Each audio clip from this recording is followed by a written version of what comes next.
Hey, what is up, folks? This is Anthony with the VR Game Rankings YouTube show, and of course, you guys are tuned in to the daily vlog series. It is Wednesday, March 28th. This is episode 128, and let me tell you, folks, I got a ton of news stories out there today. There's a lot of stuff that is jumping off. Now, unfortunately, I got some downer news as well. This is going to be a shorter show. I am strapped for time today. Ready Player One is coming up later this evening. I have tickets for a 7 p.m. showing. I've got some late afternoon stuff I got to get involved with as well. So I got to do a relatively short show. I got to bang this thing out. I got to edit it. I got to render it. I got to upload it. And then I got to get my butt into the movie theater seat so I can be blown the F away. That is what I'm hoping for. And of course, I will report on all of that tomorrow. But let's go ahead and get jumped into the news stories that we do have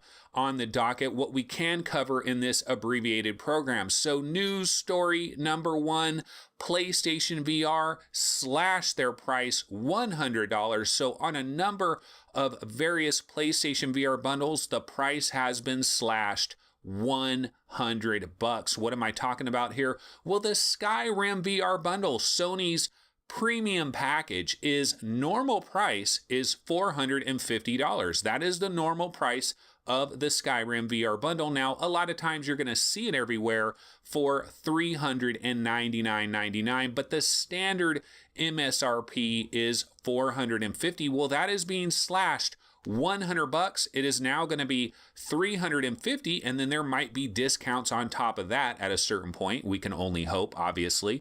And then the Doom VFR bundle. What about the Doom VFR bundle? This is not a complete premium package. You don't get any Move controllers, but you do get the camera and you do get Doom VFR. And this package, normal MSRP for this package is $399.99. So this is going to be chopped $100. It's going to be $299.99 for the Doom VFR package. That is a pretty good deal right there. And then what about the core package? That's my biggest question. I truly believe get the core package down to $199 and watch your sales absolutely explode. Now, the core package has been $199 a couple of different times, but those were very temporary, very brief periods of time, and I'm sure Sony saw a sales explosion in the core package during those brief windows of time. So I went and looked, what is the normal price of the core package? I don't even know. So I went to Amazon, right? They have the core package for $204.40 right now. Now, all of these sales are actually starting tomorrow, by the way, but Amazon is showing the MSRP of the core package at $350. So if that's the MSRP, then it's going to get chopped $100, I'm guessing, right? And it would go down to $250. But I'm not sure that that's actually the MSRP. So I bounced over to Target.com. Target is showing the core package for $299.99. Now, they're not showing that it's on sale. So if that's the MSRP, then that would drop down to $199.99, which is that magical psychological price point.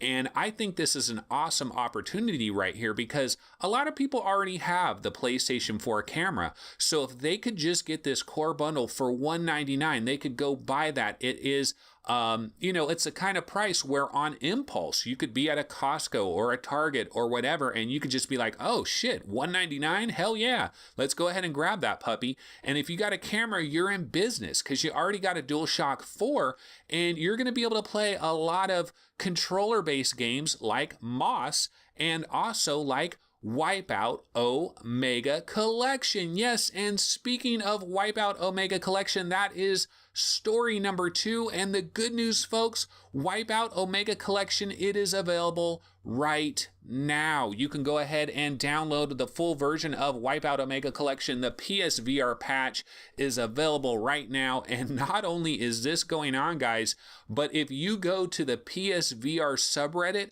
they've actually reskinned the entire subreddit. It is all Wipeout Omega Collection all the time. It has a Wipeout Omega Collection look. It is really cool. I actually didn't hear the Wipeout Omega Collection news before going to the PSVR subreddit today. I just randomly bounced onto the PSVR subreddit to see what was going on, and oh my goodness, it was a sea of red and a sea of white. It was all Wipeout Omega Collection, and everybody is in the PSVR subreddit and they're already raving about it. A lot of people are saying this is the PSVR's killer app, that it blows Gran Turismo out of the water, which also got an update, by the way.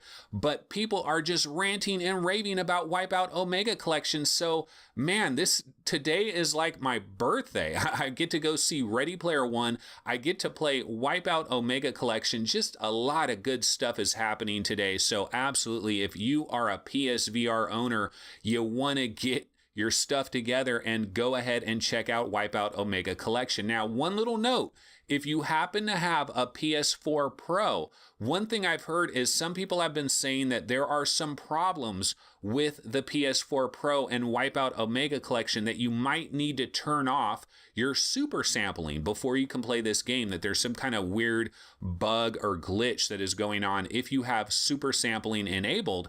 And I gotta say, I didn't even know that PSVR has like a system-wide super sampling mode. I didn't know that.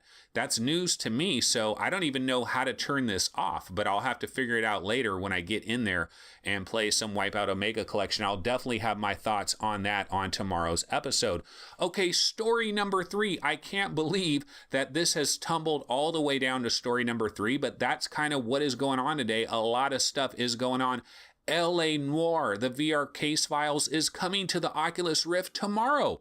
Boom, bang, baby. I mean, A Noire, the VR case files, this thing came out, I believe, back on December 15th, but it really only worked for Vive players. It really doesn't work for Oculus Rift. In fact, I got this game, actually paid money for this game, and I never could really play it on my Oculus Rift, even though there were some different little hacks or different little things that you could download that would supposedly get the thing working, just never really worked right. So I just kind of gave up on it, and I thought, you know what? I know at some point they're going to patch this thing and it will work on the Oculus Rift. And the good news is that is happening tomorrow. In fact, I believe it is coming to the Oculus Store natively. I would imagine the price will be $39.99. I think that is the standard price for A Noire, so it will be on the Oculus Store, and you would have to imagine that those of us that have already picked it up on Steam, hopefully there will be a major patch for that, and it will now have some Oculus SDK support for the Steam VR version, and that version will work a hell of a lot better. So I am excited for that as well. Hopefully I will finally have some thoughts on A Noire, the VR case files. Now I gotta say, I am rocking an old school 970 video card. So, and I know that A Noire is a demanding game. It's kind of like Fallout 4 and some of the more demanding games that we have in VR. So even with native Oculus support, it might struggle a little bit, so I'll have to see what happens there, but I'm definitely going to give it an opportunity tomorrow and hopefully be able to get into some A Noire, the VR case files. Now, story number 4. Story number 4, Fluke Rogi had a comment on yesterday's video, and this is relating to Ready Player One. And so I want to go ahead and read his comment and then kind of comment off of that. So here is what Fluke Rogi had to say about my comments on Ready Player One yesterday, because I said, you know what, I'm going to see the movie and we're probably going to have a spoiler discussion on Thursday. But here's what he had to say. Maybe hold off on any Ready Player One spoilers until next week or the VR Roundtable podcast. Most people probably won't get to see it until at least the Thursday showing or maybe over the weekend. I know a lot of us have read the book, but we pretty much know by now that there are a lot of drastic changes that have happened with the film, and I, for one, want to see that for myself.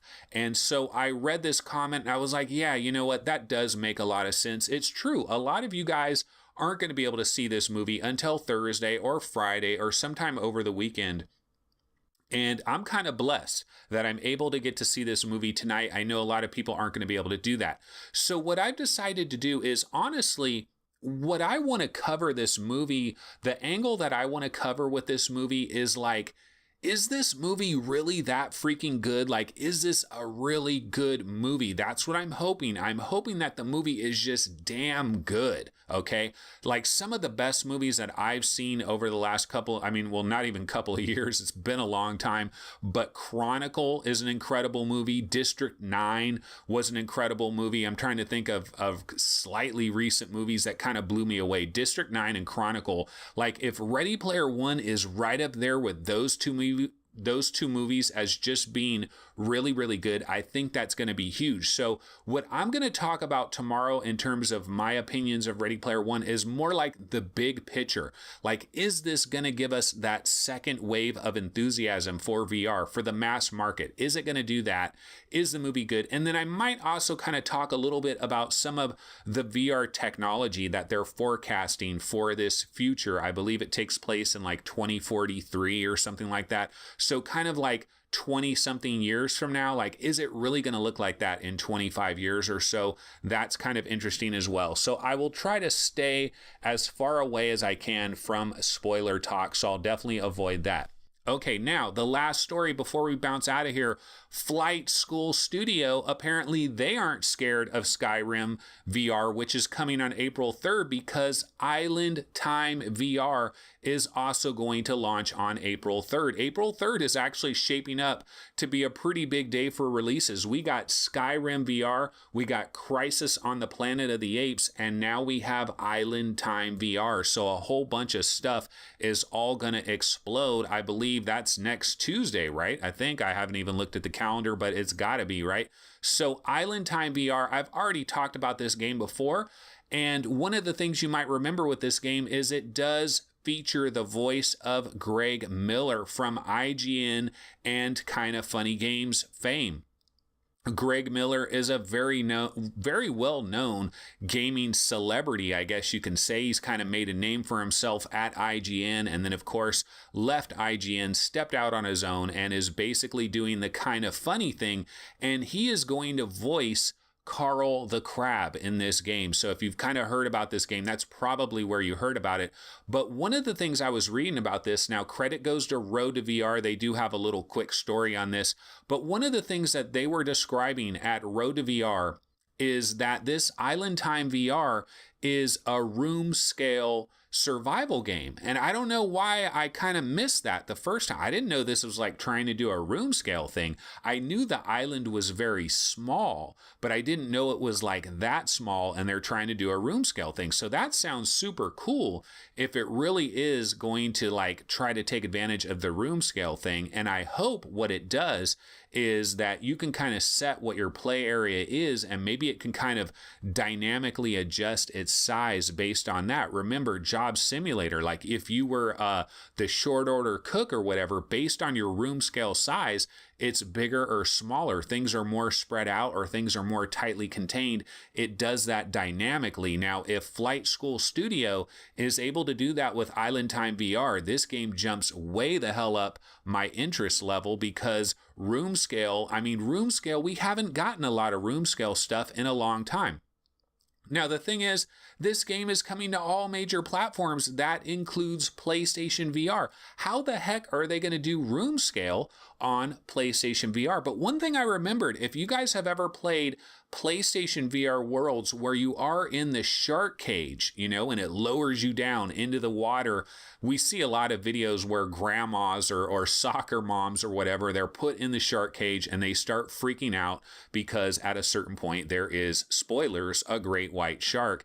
But one of the things about being in the shark cage is there's actually a little bit of room scale with PSVR, because I don't know what the size of that shark cage is, but it basically covers that whole area, and you can walk all around that shark cage, that relatively small little area, but it works. So if Island Time VR is going to compress this deserted island into a real tiny space that is that tiny, I guess you actually could do room scale on PlayStation VR. So definitely interested in seeing how this will work out. This game's only $15, by the way, so it's probably not a really lengthy, detailed game, but it does look interesting. It is this survival style, so I'm definitely interested in it. It did pick a bad day for release, though. I'm talking about Crisis of Planet of the Apes. They got to deal with that. And then they're also dealing with Skyrim VR. So I don't know if I'm going to get to this game right away, but I do have some interest in it. That, of course, is Island Time VR coming on April 3rd. Alrighty, folks, I got to bounce out of here. I got to edit this show. I got to render it. I got to upload it. And I got to get my butt into the Ready Player One movie theater seat. It is going to be awesome. I can't wait. Very much looking forward to this. Also looking forward to playing Wipeout Omega Collection. Oh my goodness. And then tomorrow, A Noire, hopefully a native Oculus SDK version. Hopefully I'll be able to try that out tomorrow. So a lot of stuff to talk about, and there's more news. I didn't even get to all the news today. So hopefully tomorrow we'll have a longer, more in-depth show. So look forward to that tomorrow. See everybody then. Later.